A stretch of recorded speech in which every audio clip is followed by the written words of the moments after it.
सरकार की ओर से 6 महीने के लिए योजना लागू रहेगी। 9 जून से आदेश प्रभावी हैं, जहां पब्लिक ट्रांसपोर्ट को बढ़ावा देने के लिए ये पहल की गई है। प्रदूषण और ट्रैफिक जाम पर जो कम करने पर जोर दिया गया है। वित्त विभाग ने मेमोरेंडम जारी किया। सभी विभागों के कर्मचारियों के लिए आदेश लागू किए गए हैं और इसी के तहत देखिए बड़ी राहत मिलने वाली है, जिसके तहत आपको बता दें कि जो लोग सरकारी कर्मचारी मेट्रो या फिर डीटीसी बस से ट्रैवल करते हैं, उन्हें 10% का अतिरिक्त इंसेंटिव दिया जाएगा। 9 जून से ये जो आदेश हैं वो प्रभावी होंगे।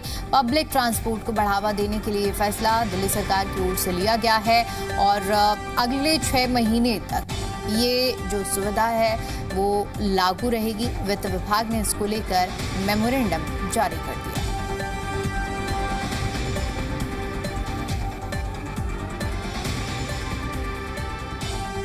सभी विभागों के कर्मचारियों पर आदेश लागू रहेंगे। वित्त विभाग की ओर से मेमोरेंडम जारी किया गया है, जिसके तहत अब जितने भी सरकारी कर्मचारी हैं उन्हें 10% का अतिरिक्त लाभ मिलेगा, इंसेंटिव मिलेगा।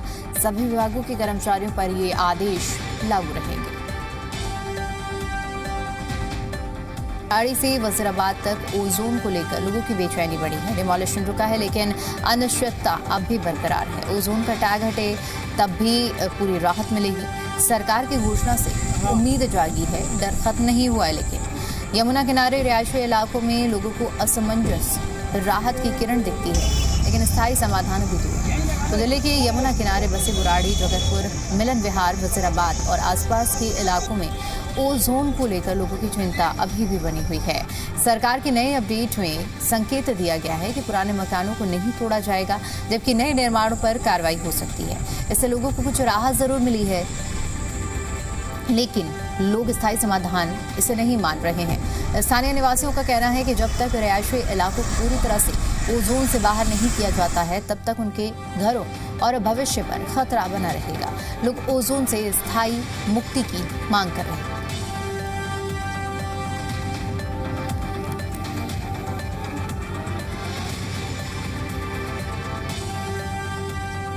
ये 91 कॉलोनियां ऐसी हैं जो यमुना पुस्ता बांध किनारे बसी हुई हैं, जिन्हें हटाने की तैयारी की जा रही है। वहीं यमुना पुस्ता बांध के ऊपर जो ओजोन के बोर्ड लगाए गए थे, वो बोर्ड भी मैं आपको दिखा रहा हूं। और इधर देखिए, ये यमुना खादा इलाका है जो वास्तव में ओजोन के अंडर आता है। और दूसरी तरफ ये देखेंगे यमुना पुस्ता बांध, और इसकी तरफ जो ये है, ये वजीराबाद रामघाट है, हनुमान चौक है, और यहाँ जो रिहायशी इलाका है। ये जो पुस्ता बांध आप देख रहे हैं, इस पूरे पुस्ता बांध के ऊपर जो गाड़ियां चल रही हैं, ये यमुना जब उफान पर होती है तो ठीक इसी पुस्ता बांध से रिहायशी इलाके को सुरक्षित किया जाता है। और जब यमुना का पानी है वो सिर्फ इसी बांध के पास में आके यहाँ रुक जाता है। लेकिन अब जो है, लोगों के अंदर जो डर बना हुआ था घर से बेघर होने का, वो अभी भी बरकरार है, क्योंकि मुख्यमंत्री और सांसद लगातार कह रहे हैं जो ओजोन एरिया है, मतलब जहां रिहायशी इलाका है और वहां कभी पिछले 20 साल से बाढ़ का पानी नहीं आया, वहां पर पुरानी इमारतों पर बुलडोजर नहीं चलेगा, बल्कि नव निर्माण पर बुलडोजर चलेगा, जिसकी वजह से लोग डरे हुए हैं और मांग कर रहे हैं कि अब रिहायशी इलाके को जो बाढ़ मुक्त है उसको ओजोन मुक्त किया जाए। देखने वाली बात होगी तो सरकार क्या फैसला लेगी, लेकिन ये चिंता का विषय अभी भी बना हुआ है। नसीम अहमद, मीडिया, दिल्ली। दिल्ली में ओजोन क्षेत्र में चल रही तोड़फोड़ की कार्रवाई को लेकर आम आदमी पार्टी ने बीजेपी सरकार पर बड़ा हमला बोला है। दिल्ली आम आदमी पार्टी अध्यक्ष सौरभ भारद्वाज और आम आदमी पार्टी विधायक संजीव झा ने आरोप लगाया है कि हजारों परिवारों को उजाड़ा जा रहा है, जबकि सरकार लोगों को भरोसा दिलाने की कोशिश कर रही है कि कोई कार्रवाई नहीं होगी। सौरभ भारद्वाज ने कहा कि दिल्ली में ओजोन में रहने वाले लाखों लोग आज अपने घरों को लेकर असमंजस और डर के माहौल में जी रहे हैं। उन्होंने आरोप लगाया कि बीजेपी की केंद्र और दिल्ली सरकार की नीतियों के कारण लगातार बुलडोजर कार्रवाई की जा रही है और लोगों के घर तोड़े जा रहे हैं। वहीं संजीव झा ने भी बीजेपी पर निशाना साधते हुए कहा है कि ओजोन में रहने वाले लोगों के घर उजाड़ने की साजिश चल रही है। उन्होंने कहा है कि सरकार एक तरफ कार्रवाई न करने की बात कह रही है, जबकि दूसरी तरफ लगातार डिमोलिशन जारी है। कुछ समय पहले झुग्गी झोंपड़ी वाले लोगों के मन में हाहाकार था। रेखा गुप्ता जी रोज कहती थी झुग्गियां नहीं तोड़ी जाएंगी, और जिस दिन कहती थी उसी दिन झुग्गियों के ऊपर बुलडोजर चलता था। आज भी जब सरकार ये कह रही है कि ओजोन के ऊपर हम कोई एक्शन नहीं लेंगे, कल ही ओजोन में आने वाले रिहायशी बिल्डिंगों के ऊपर बुलडोजर चला। हम सरकार से कहना चाहते हैं, सरकार मौखिक बयानबाजी ना करके लिखित और कागजी कार्रवाई करे। हम इनसे मांग करते हैं कि संसद के अंदर कानून लाएं और इस बात को स्पष्ट करें कि दिल्ली स्पेशल प्रोविजंस एक्ट में जो प्रोटेक्शन अनऑथराइज्ड कॉलोनीज को है, वही प्रोटेक्शन ओजोन में आने वाले रिहायशी कॉलोनियों को भी होगी। पुनर्वास की योजना बना रहे हैं, इसका मतलब है कि आप लोगों को उजाड़ रहे हैं, लोगों को आप झूठा आश्वासन दे रहे हैं, लोगों से आप झूठ बोल रहे हैं, आप लोगों को गुमराह करना चाह रहे हैं। आप चाह रहे हैं कि बारी बारी से मकान तोड़े। अभी क्या कहते हैं कि नए मकान नहीं बचेंगे, नए मकान टूटेंगे। अब नए मकान का डेफिनेशन क्या है? एक आदमी कोई 7 साल पहले मकान बनाया, आज वो प्लास्टर कह रहा है, कहते नया मकान है, तोड़ दिया उसका। एक आदमी की पुश्तैनी 70 साल पुरानी मकान, वो अपना बाउंड्री वॉल लेके घेर रहा था, उसका मकान तोड़ दिया, नया कंस्ट्रक्शन हो गया। तो ये नया कंस्ट्रक्शन का बहाना केवल इसलिए ले रहे हैं कि इसके नाम पर पहले तोड़ दे सारा, और उसके बाद जो बचेगा वो उजाड़ दे उसको। एनजीटी ने आवासीय क्षेत्रों में नियमों का उल्लंघन कर संचालित हो रहे रेस्टोरेंट्स पर सख्त रुख अपनाया है। ट्रिब्यूनल ने दिल्ली पॉल्यूशन कंट्रोल कमेटी को ऐसे प्रतिष्ठानों की जांच करने के निर्देश दिए हैं जिन पर पर्यावरण मानकों के उल्लंघन के आरोप हैं। एनजीटी ने कहा है कि निरीक्षण के दौरान ध्वनि प्रदूषण, वायु प्रदूषण या फिर मानकों के विपरीत लगी चिमनियां मिलने पर संबंधित रेस्टोरेंट्स के खिलाफ कड़ी कार्रवाई की जाए। यह आदेश स्थानीय निवासियों की शिकायत पर दिया गया है। डीपीसीसी को जल्द जांच कर रिपोर्ट प्रस्तुत करने के आवश्यक दंडात्मक कदम उठाने को कहा गया है।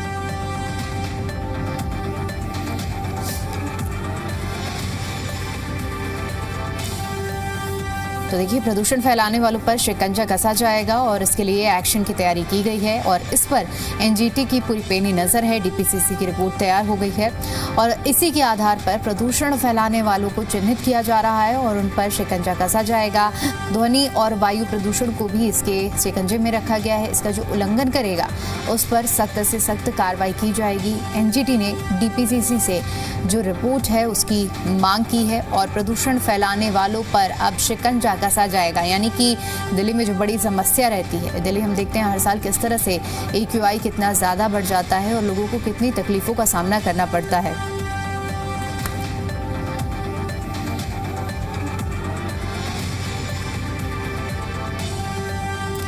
दिल्ली कथित शराब घोटाले पर सौरभ भारद्वाज की प्रतिक्रिया सामने आई है।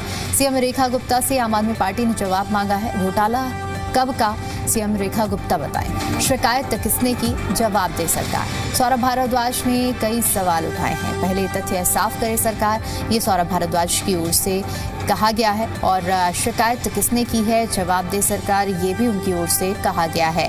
तो देखिए, स्पष्ट है कि सरकार से विपक्ष इस पूरे मुद्दे पर सवाल उठा रहा है। कथित स्वास्थ्य घोटाला और इसको लेकर आम आदमी पार्टी ने दिल्ली सरकार से सवाल पूछे हैं। सीधा सीधा सीएम रेखा गुप्ता से जवाब मांगा है कि आखिर शिकायत किसने की है, जवाब दे। पहले तथ्य साफ करे सरकार और उसके बाद आगे की बात की जाए। तो कथित जो स्वास्थ्य घोटाला है उस पर सौरभ भारद्वाज ने निशाना साधा है।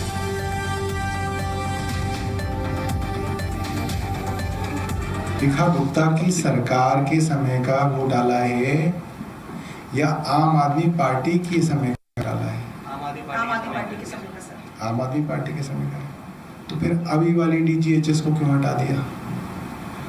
उस वाले समय की तो DGHS कोई और थी, वो तो डॉक्टर बग्गा थी, अभी डॉक्टर वत्सला है। उनकी जगह इनको क्यों हटा दिया? ये बात आप रेखा गुप्ता जी से समझिए। घोटाला किस समय का है, कंप्लेंट किसकी आई है, आरोपी कौन बने हैं, फाइलें कब की गायब हुई हैं, जब ये बताएं रेखा गुप्ता तो मुझे बताइएगा। सूत्रों के चक्कर में मत लगिए, रेखा गुप्ता से पूछिए, विजिलेंस उन्हीं के पास आता है। जब समझिएगा तो फिर आप हमें बताइएगा, फिर हम भी समझेंगे। अभी तो सब हवा हवाई है। पूरे मामले में राजनीतिक आरोप प्रत्यारोप तेज हो गए। एक तरफ बीजेपी सांसद मनोज तिवारी ने आम आदमी पार्टी के पार्षद गगन चौधरी पर गंभीर आरोप लगाए हैं। वहीं गगन चौधरी ने इन आरोपों को खारिज करते हुए जमीन के दस्तावेजों और प्रशासनिक आदेश दिखाए हैं। दोनों पक्षों के दावों से मामला उलझ गया। फिलहाल प्रशासनिक जांच की बात सामने आ रही है। लोगों की सबसे बड़ी चिंता अपने घर को बचाने की। अब देखना होगा कि जांच में क्या सच सामने आता है। पार्टी का नेता बाद में बचेगा, गांव बचेगा तो पार्टी बचेगी। हनुमान चौक से पहले चले जाओ, ये हनुमान चौक। आम आदमी पार्टी का बुराड़ी का विधायक हैं, वो स्वयं ही कब्जा किए सरकारी जमीन पे घर बना के रह रहे हैं। वो चाहते हैं कि इतना हल्ला होगा तो हमारा बच जाएगा। वहां के एक पार्षद हैं, वो लगभग 12 एकड़ जमीन पर पहले झुग्गी डलवा के अब झुग्गी को हटा हटा के अपना घर कंस्ट्रक्शन बनाना शुरू कर रहे हैं। वो चाहते हैं इस हल्ला में उसको हम बचा लेंगे। पूरे दिल्ली में जितनी भी कॉलोनियां हैं, आप सबको किसी भी प्रकार का भय नहीं होना चाहिए। हम आपको बताना चाहते हैं कि किसी भी प्रकार का टूट फूट का डर, चाहे भले अभी ओजोन है जिसको हम बाद में निकालने की प्रक्रिया में चले गए हैं, आपको डरने की आवश्यकता नहीं है। ओजोन में लोग डरे हुए थे कि मकान का डेमोलिशन होगा, लेकिन इस बीच अब सांसद मनोज तिवारी ने एक बड़ा सवाल खड़ा कर दिया है निगम पार्षद और विधायक पर। आरोप है कि सरकारी जमीन पर कब्जा करके निगम पार्षद और विधायक रह रहे हैं। इनसे हम बात करते हैं। अभी प्रेस कॉन्फ्रेंस की गई थी जिसमें ये कहा गया कि आप सरकारी जमीन पर कब्जा करके बैठे हुए हैं, और सांसद मनोज तिवारी द्वारा कहा गया था। कैसे आप ये प्रूव करेंगे कि वो सरकारी जमीन है या नहीं है, और बार बार टारगेट इसी प्रॉपर्टी को क्यों किया जा रहा है? ऐसा जी, मुद्दा तो ओजोन का था, घुमा फिरा के ये प्राइवेट लैंड के ऊपर अटैक किया जा रहा है। सांसद जी के बहुत खास जो उनके पास बैठते हैं और जो उनको बैकफीड करते हैं और गलत राय और मिसअंडरस्टैंडिंग क्रिएट करते हैं, वो लोग बार बार एलिगेशंस लगाते हैं कि मैं और विधायक जी सरकारी जमीनों को घेरे हैं, XYZ। सबसे पहले तो विधायक जी की जमीन के ऊपर कोर्ट से स्टे ऑर्डर है, कोर्ट ने स्टे ऑर्डर दिया, इंटरिम ऑर्डर पास किया है, तो कुछ डॉक्यूमेंट्स को देख के रिलाई करके ही दिया होगा। या तो कोर्ट झूठ बोल रही है, या फिर जो सांसद जी को रिपोर्ट दे रहा है वो झूठ बोल रहा है, या फिर सांसद जी। रही बात मेरी, ये मेरा SDM का ऑर्डर है। सांसद जी के कंप्लेंटर ने मेरे खिलाफ झूठी कंप्लेंट करी, और कंप्लेंट होने के बाद SDM ने इस पे प्रॉपर केस चलाया। खसरा नंबर 13 का 234 as mentioned in RO are under private ownership and no gram sabha land is involved. ये